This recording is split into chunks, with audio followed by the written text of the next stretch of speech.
The match begins and Alireza starts the clock.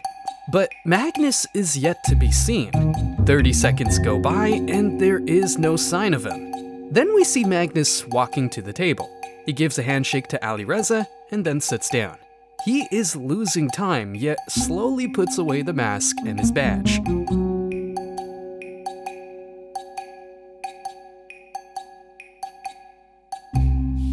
He fixes up the pieces and finally moves e4. By this point, he has lost more than a minute of his time. This, for Magnus standards, is quite normal. He arrives late sometimes, but what happens next shocked everyone.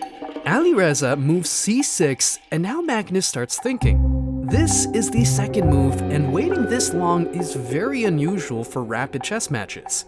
Usually in chess, grandmasters rush in their openings so that they have more time to calculate on the later parts of the game. But Magnus doesn't do that here. Is he genuinely unprepared, or is he calculating something big?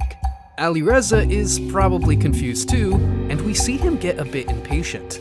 40 seconds go by and Magnus finally moves pawn d4. Alireza quickly goes d5.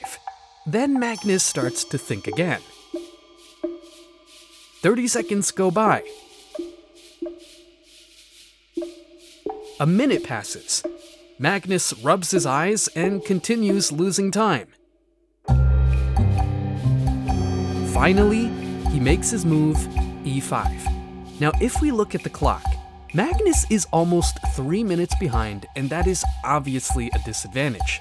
But in case you are new to chess, what Magnus played is the normal line of Caro-Kann advanced variation.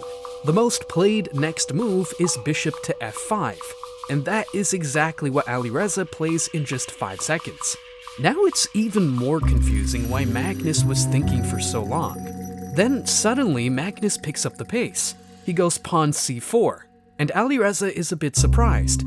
He spends 20 seconds, then moves pawn to e6. Alireza didn't spend that time for nothing.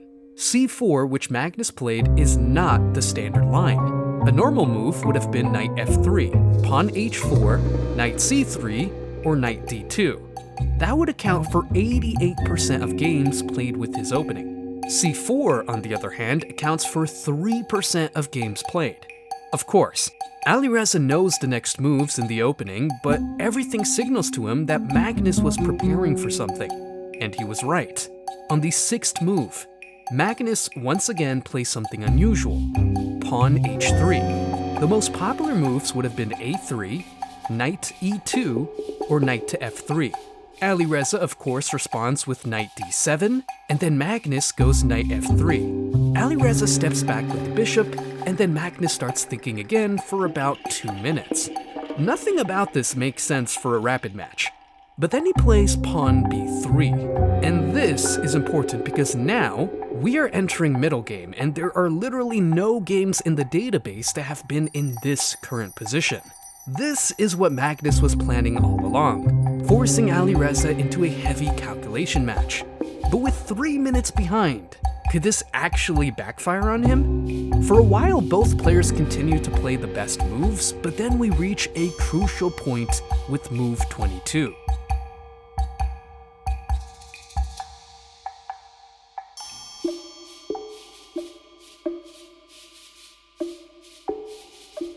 And Alireza is the first one to make a mistake.